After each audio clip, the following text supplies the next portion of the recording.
नमस्कार मित्रों, Shekhar astrology YouTube channel पे आपका पुनः स्वागत और अभिनंदन है।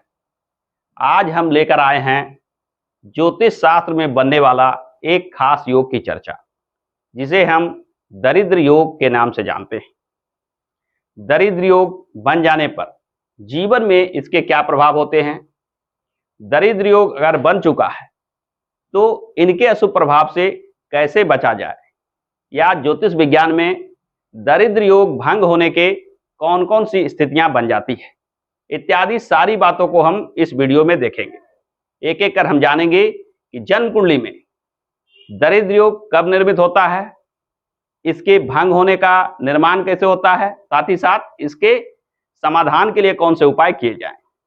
आज के इस वीडियो में उन लोगों के लिए खास चीज लेकर आया हूं जो ज्योतिष शास्त्र में नए हैं, यानी जन्म कुंडली को देखने से अनभिज्ञ हैं, देखने की कम जानकारी है, यानी बेसिक चीजों को लेकर मैं आज दरिद्र योग के बारे में चर्चा करूंगा। सारी बातों को बिल्कुल बेसिक स्तर पे बताऊंगा, जिससे आप यदि ज्योतिष शास्त्र में नए हैं तो भी मेरी बात आपको आसानी से समझ में आएगी और आप भी अपनी कुंडली देखकर जान पाइएगा कि दरिद्र योग का निर्माण कब होता है और इनके भंग होने का, इनके समाधान इत्यादि सारी बातों को आप आसानी से समझ पाइएगा। तो यदि आप भी देखना चाहते हैं कि आपके कुंडली में यह अशुभ योग बन रहा है या नहीं, तो हमारे साथ बने रहिए।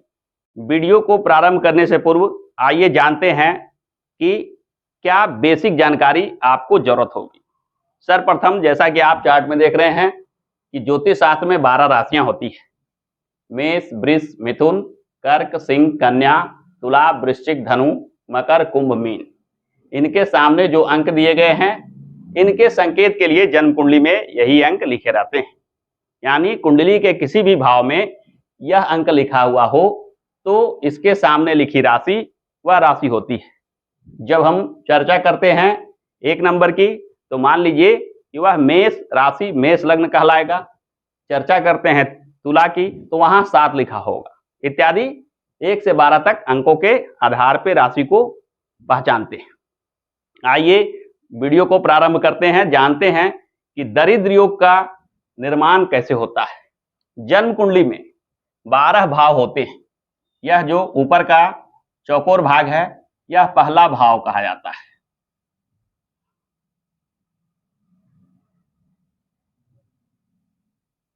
पहला भाव, पहला घर इत्यादि के नाम से यह भाव जाना जाता है। गिनती यहां से शुरू होती है। यहां जो भी अंक लिखा हो उससे आगे की गिनती इससे इधर की ओर बढ़ते हुए यह 12वें घर में आ जाएगी। मान लिया कि यहां 1 लिखा हुआ हो तो इस घर में 2, इसमें 3, 4, 5, 6, 7, 8, 9, 10, 11, 12। इस प्रकार 12 घरों का जन्म कुंडली बना होता है। गिनती को एक बार पुनः देखिए। 1, 2, 3, 4, 5, 6, 7, 8, 9, 10, 11, 12, यानी 12 घर का जो यह जन्म कुंडली बना होता है। आइए सबसे पहले इसमें हम अंकों को रख दें।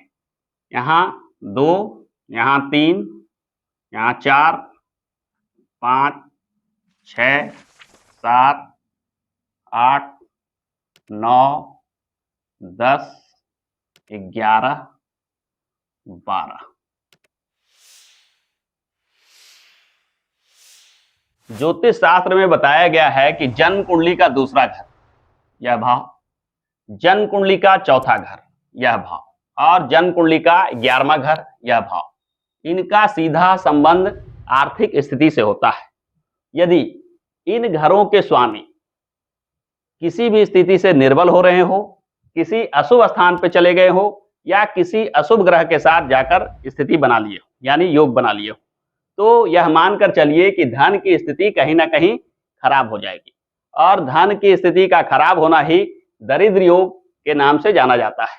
यानी धन भाव के जो कारक ग्रह होते हैं उनका स्थिति खराब होना, उनका निर्बल होना, उनका किसी ग्रह से पीड़ित होना इत्यादि मामलों को अगर हम जन्म कुंडली में देखते हैं तो यह निश्चित मान लीजिए कि उस कुंडली को दरिद्र योग की कुंडली मानना चाहिए।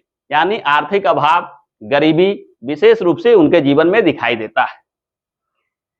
अब यहाँ चर्चा अगर शुरू करते हैं कि इस कुंडली के लिए कौन कौन से ग्रह दरिद्र योग का निर्माण कर सकते हैं, तो जैसा कि मैंने पहले घर में 1 का अंक रखा है, तो यहाँ 2 का अंक आ गया। तो 2 के अंक के स्वामी की बात अगर की जाए कि 2 नंबर जो है वृष राशि, जैसा कि प्रारंभ में मैं बताया था वृष राशि के स्वामी, तो यहाँ पर मैंने चार्ट में राशि और उसके स्वामी का वर्णन कर दिया है। यहाँ पर ध्यान से देखिए कि 2 नंबर यहाँ शुक्र के सामने लिखा हुआ है, यानी 2 नंबर के स्वामी हो जाएंगे शुक्र।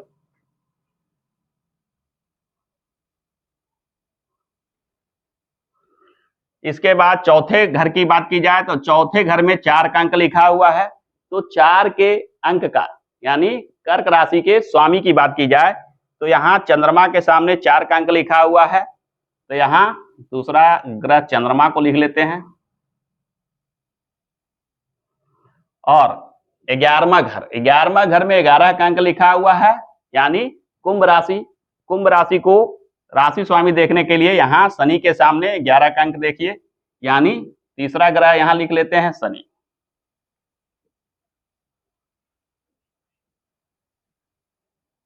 तो यदि आपका जन्म मेष लग्न में हुआ है, यानी आपके जन्म पत्रिका में पहले घर में 1 का अंक लिखा हुआ है, तो यह निश्चित मानिए कि आपका जन्म मेष लग्न में हुआ है।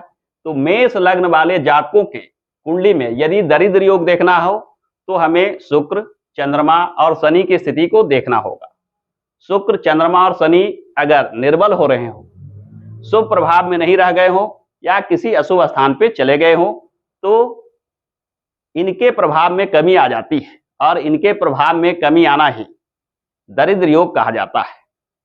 जन्म कुंडली में 3 भाव को अशुभ भाव विशेष रूप से माना जाता है, जिसमें ये 6ठा भाव, ये 8वां भाव और ये 12वां भाव। इन स्थानों पर धन से जुड़े ग्रहों का चला जाना, यानी इन राशियों के स्वामी का इन भाव में आ जाना भी ग्रह को निर्बल बनाता है। साथ ही साथ शुक्र के साथ राहु केतु अगर विराजमान हो, चंद्रमा के साथ राहु केतु विराजमान हो, शनि सूर्य के साथ विराजमान हो, इत्यादि योगों के वजह से भी इनके प्रभाव में कमी आ जाती है। यानी अनेक बातों का ख्याल रखते हैं तब समझ में आता है ये ग्रह कुछ निर्बल हो रहे हैं।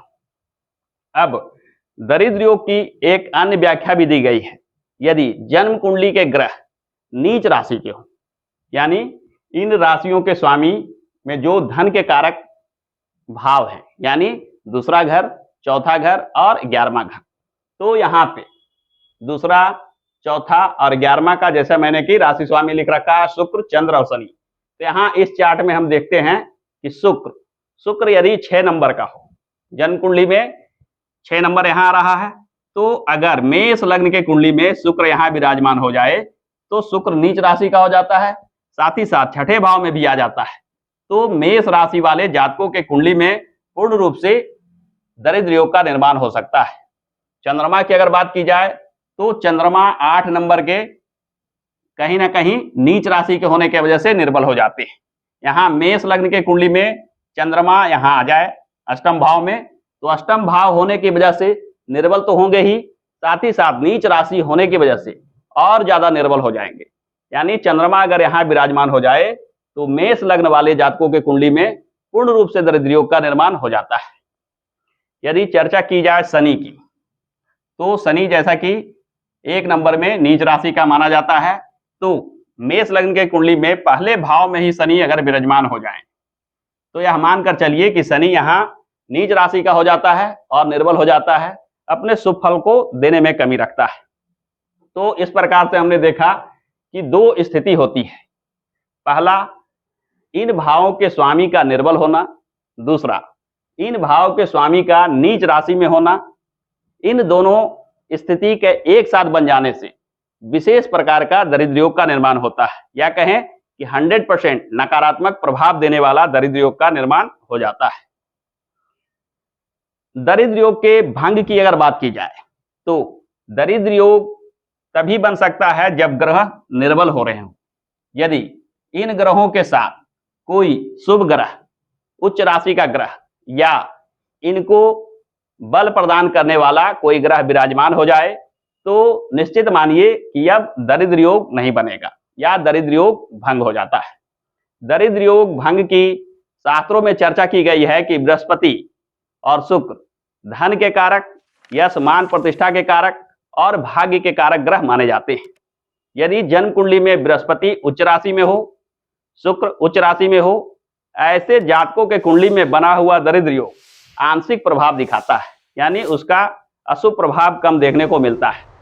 शुक्र के उच्च राशि की अगर चर्चा की जाए तो शुक्र 12 नंबर का उच्च राशि का होता है, यानी जन्म कुंडली में जहां भी 12 नंबर लिखा हो वहां शुक्र अगर विराजित हो जाए। गुरु के उच्च राशि की बात की जाए तो 4 नंबर के गुरु उच्च राशि के होते हैं, यानी जन्म कुंडली में कहीं भी 4 का अंक लिखा हो और वहां गुरु विराजित हो जाए। अगर आप अपनी कुंडली में शुक्र और गुरु के उच्च राशि में विराजित होने की स्थिति देखते हैं तो यह मानकर चलिए कि दरिद्र योग आपके ऊपर आंशिक प्रभाव रखेगा, यानी आर्थिक कमी, गरीबी, धनहीनता जैसे अशुभ प्रभाव से आप बच सकते हैं। शुक्र और गुरु के प्रभाव को बढ़ाकर भी गरीबी, दुख और दरिद्रता देने वाले इस दरिद्र योग की अशुभ प्रभाव से बचा जा सकता है। यानी जीवन में अगर धन से जुड़ा हुआ समस्या दिख रहा हो, जन्म कुंडली में भी दरिद्र योग दिख रहा हो, तो आपको चाहिए कि शुक्र और बृहस्पति इनके उपाय विशेष रूप से करें। शुक्र के उपाय में शुक्र के पूजा पाठ, शुक्र कवच, शुक्र स्तवराज, शुक्र स्त्रोत इत्यादि का पाठ करें। बृहस्पति के लिए भी बृहस्पति स्त्रोत, बृहस्पति कवच इत्यादि का पाठ करें।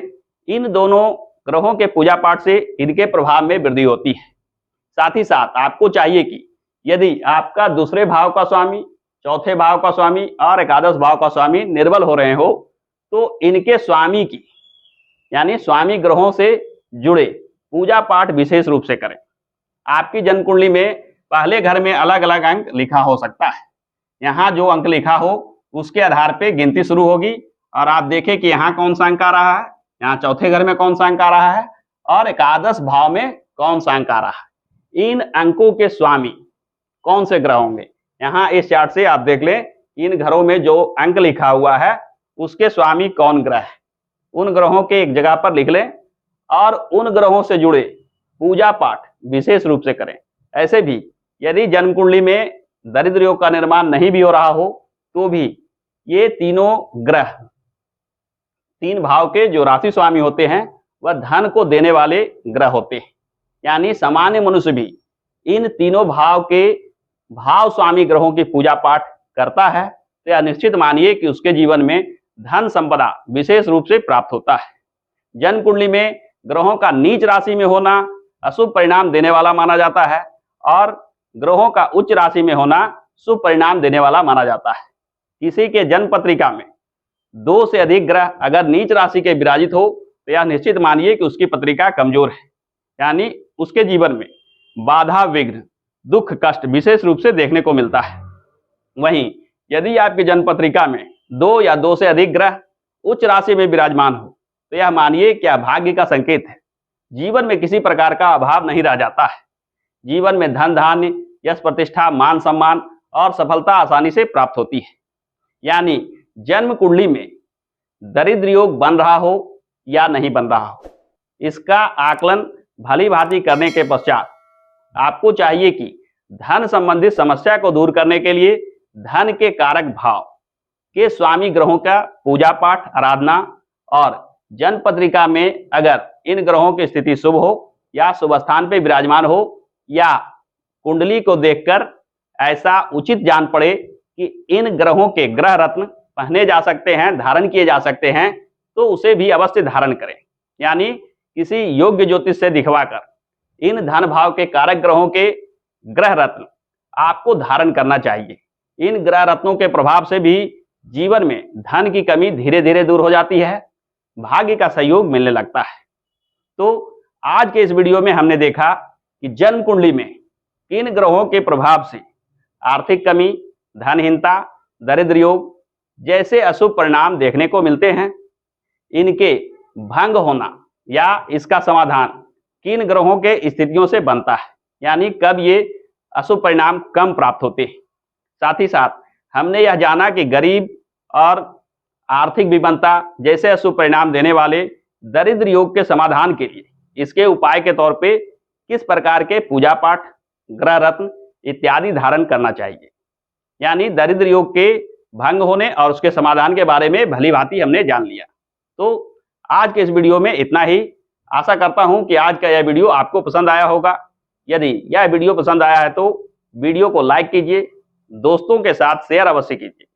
और हाँ, यदि चैनल पर आप नए हैं तो हमारे इस चैनल को सब्सक्राइब करके बेल आइकन को अवश्य क्लिक कर लें, ताकि आगे आने वाले वीडियो की ज्ञानप्रद जानकारी आपसे छूट ना जाए।